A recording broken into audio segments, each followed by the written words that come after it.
क्या आपका कनाडा का वीज़ा रिफ्यूज़ हुआ है तो ये वीडियो आपके लिए है। Hi, this is Rajiv from ICD immigration and we are a team of regulated Canadian immigration consultant. इस वीडियो में हम डिस्कस करेंगे डिटेल में ऐसे कौन से 3 स्टेप हैं जिसको फॉलो करने के बाद आप कनाडा का वीज़ा ले सकते हैं, और वो 3 स्टेप आपको कैसे फॉलो करने हैं, क्या प्रोसेस है उसमें। तो आप इस वीडियो में लास्ट तक बने रहिएगा। कोई भी कंट्री है, चाहे वो कनाडा है, ऑस्ट्रेलिया है, यूके है, यूएसए है, वो वीज़ा देने के लिए बैठे हुए हैं। एम्बेसी जो है वो एग्रेसिव है वीज़ा देने के लिए, बट वीज़ा इसी कैंडिडेट को मिलेगा जो एलिजिबल होगा, हर किसी को वीज़ा नहीं मिलेगा।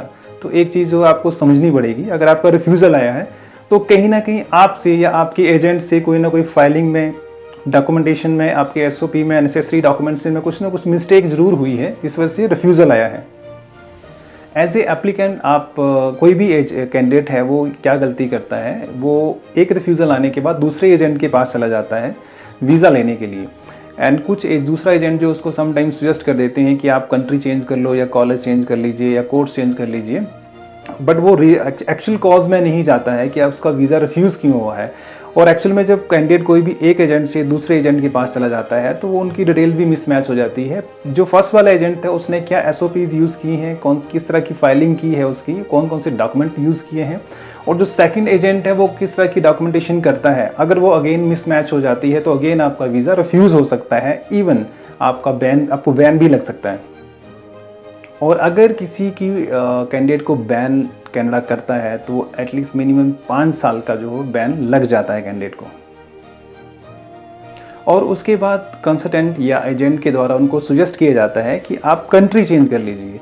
तो let me clear you guys, Canada, Australia, UK, USA एक पर्टिकुलर एग्रीमेंट के अंडर जो है इमिग्रेशन डेटा शेयर करते हैं। अगर आपका कनाडा का रिफ्यूज़ल आया हुआ है और आप ऑस्ट्रेलिया में अप्लाई करने वाले हैं और उसमें आप मेंशन नहीं करते हैं कि आपका रिफ्यूज़ हुआ वीज़ा, तो ये आपकी बहुत बड़ी मिस्टेक है। उनके पास पहले ही आपका रिकॉर्ड होता है कि आपकी जो रिफ्यूज़ल कनाडा से किस रीज़न की वजह से आई हुई।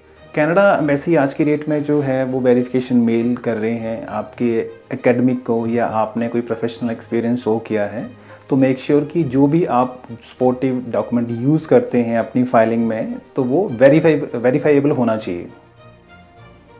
कनाडा की जो वीज़ा प्रोसेस पॉलिसी है वो बहुत ही फ्रेंडली है। उसी में से एक ऑप्शन आपके पास होती है ATIP, means access to information privacy act. 3 step में से सबसे पहला स्टेप आता है री अप्लाई करने का, सेकंड स्टेप है रिकंसिडरेशन का, एंड थर्ड है रिव्यू अपील का। आपके रिजेक्शन लेटर में डिटेल में कॉज नहीं लिखा होता है, या तो सेक्शन लिखा होगा या फिर ये लिखा होगा कि एंड ऑफ द स्टडी आप कनाडा से वापस नहीं जाएंगे।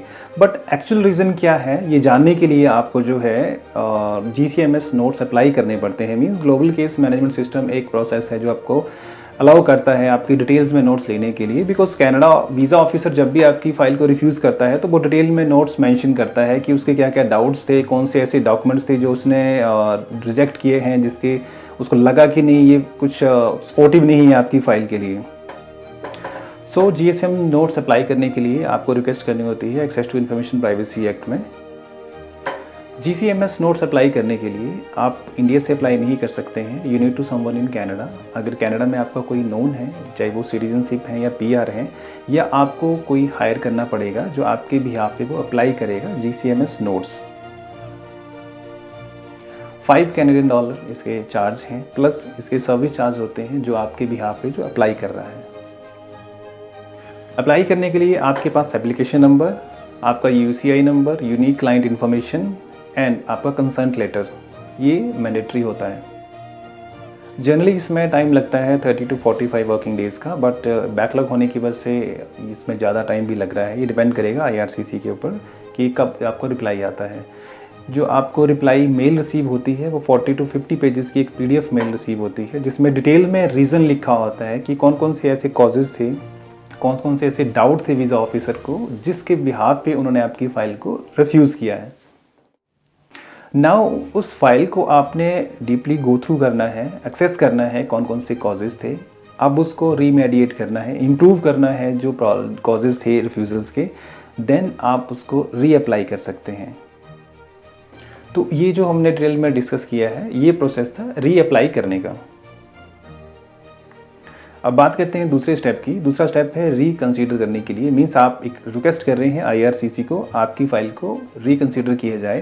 वीज़ा ऑफिसर अगेन आपकी फ़ाइल को रीचेक करेगा, बट ये थोड़ा चैलेंजिंग भी हो जाता है, तो सबसे बेस्ट ऑप्शन है आप रीअप्लाई करें। थर्ड स्टेप है रिव्यू अपील करने का। मीन्स आपको सबसे पहले तो एक लॉयर हायर करना पड़ेगा जो आपके केस को रिप्रेजेंट करेगा फेडरल कोर्ट ऑफ कनाडा के सामने। एंड ये एक एक्सपेंसिव है और ये तभी आप करें जब आप 200% श्योर हैं अपनी फाइलिंग के लिए कि जो भी आपने फाइलिंग और सपोर्टिव डॉक्यूमेंट्स यूज़ किए हैं वो सारे के जेन्युइन हैं, तब आप इस चीज़ को प्रोसेस कर सकते हैं। सो अगर आपका भी कनाडा का वीज़ा रिफ्यूज़ हुआ है तो आपको पैनिक होने की नीड नहीं है। सही सिस्टम और प्रोसेस आप फॉलो करके कनाडा का वीज़ा ले सकते हैं। If you want our help then you can contact our team. We are ready to help you out. Number in mention below. इसी तरह की इन्फॉर्मेटिव वीडियो देखने के लिए do subscribe our channel and thanks for watching us.